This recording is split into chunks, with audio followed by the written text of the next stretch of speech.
Kalau kamu lagi cari smartphone 2 jutaan yang powerful, sini ini dia kasih tahu. Xiaomi itu baru aja resmi ngerilis Redmi Note 14 5G yang kali ini jauh lebih worth it dibanding pendahulunya, yaitu Redmi Note 13 5G. Spesifikasinya makin gahar, tapi harganya bahkan jauh lebih murah. Langsung aja kita bahas, kira-kira apa aja yang bikin Redmi Note 14 5G ini bisa jadi pilihan terbaik di harga 2 jutaan kalau nanti masuk resmi ke pasar Indonesia.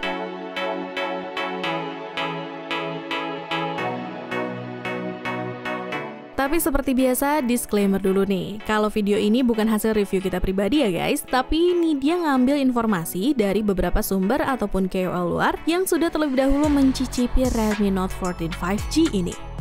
Kita mulai dari desainnya dulu ya. Desain smartphone ini terlihat sangat mengkilap dan cantik. Menurut Nidya, desainnya benar-benar menawan. Ya meskipun bodinya masih terbuat dari plastik, tapi tampilannya masih bisa ngasih kesan yang sangat indah. Desain modul kameranya yang fresh juga ngasih kesan berbeda dibandingkan dengan desain Redmi Note 13 sebelumnya. Untuk detailnya, smartphone ini masih pakai frame plastik yang membedakannya dari dua model lainnya, yaitu Redmi Note 14 Pro dan Pro Plus yang sudah menggunakan material metal. Di sisi kanan ada tombol power dan tombol volume. Di bagian atas terdapat mikrofon, infrared, dan speaker stereo. Satu hal yang menarik adalah di sini masih ada port untuk headphone, yang mana port ini nggak bakal bisa kamu temukan di seri 14 Pro dan Pro Plus-nya. Lalu di sisi kiri kosong, sedangkan di bagian bawah terdapat slot SIM tray, mikrofon, port Type-C, dan lubang speaker kedua. Terus nih, kalau diperhatikan dari samping, build quality yang ditawarkan oleh Xiaomi untuk smartphone ini bikin kelihatan jadi lebih premium. Smartphone ini juga terasa lebih nyaman di tangan dengan bobot yang cukup ringan, hanya 190 gram. Berdasarkan spesifikasinya, smartphone ini juga udah dikasih perlindungan IP64 yang menurut dia makin bikin Redmi Note 14 5G ini cukup menarik mengingat harganya yang sangat terjangkau. Oh ya, di paket penjualannya, Xiaomi masih ngasih case yang bentuknya sama kayak di Redmi Note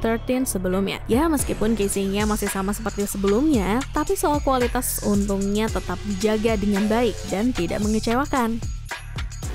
Hal yang paling menarik perhatian pas pertama kali nih dia lihat Redmi Note 14 5G ini di internet adalah bezel layarnya yang sayangnya kelihatan lebih tebel nih dibandingkan dengan layar Redmi Note 13 5G. Kalian juga bisa lihat sendiri lah, terutama di bagian bezel bawahnya yang paling kelihatan lebih tebal. Jadi bikin kesannya agak beda aja gitu. Tapi terlepas dari itu, ukuran layarnya cukup luas, yaitu 6,67 inci dengan resolusi Full HD+ dan refresh rate yang sudah mencapai 120 Hz. Penggunaan panel OLED-nya di layar berukuran 6,67 inci bikin tampilannya lebih enak dilihat. Kecerahan layarnya juga cukup tinggi, mencapai 2100 nits. Jadi udah termasuk terang pakai banget. Bahkan sekalipun dipakai di bawah sinar matahari, harusnya bakalan tetap aman sentosa. Selain itu, layar ini juga udah support HDR10+ dan dilindungi oleh Gorilla Glass 5. Jadi selain cakep, harusnya juga lebih tahan terhadap goresan. Redmi Note 14 5G ini juga dilengkapi dengan stereo speaker yang menjadi salah satu fitur unggulannya. Katanya sih ya, speaker ini mampu menghasilkan suara yang lebih bertenaga dan cocok untuk aktivitas multimedia sehari-hari. Bahkan nih untuk kebutuhan streaming, Redmi Note 14 5G ini juga udah mendukung Widevine L1 dan HDR10. Jadi lumayan lah ya, meskipun sayangnya belum ada dukungan Dolby Vision. Speaker gandanya juga diklaim bekerja sangat baik dengan volume yang bisa mencapai hingga 300%. Menggelegar gak tuh? Tapi meskipun suara yang keluar dari smartphone-nya terdengar sangat nyaring, untungnya nggak sampai menimbulkan getaran berlebih di bagian belakang bodinya. Jadi buat kamu yang suka pakai HP buat nonton video atau sekedar dengerin musik, Redmi Note 14 5G ini menurut Nidya bisa jadi pilihan yang tepat sih. Dengan catatan, versi yang masuk Indonesia nantinya nggak ada perubahan sama sekali ya.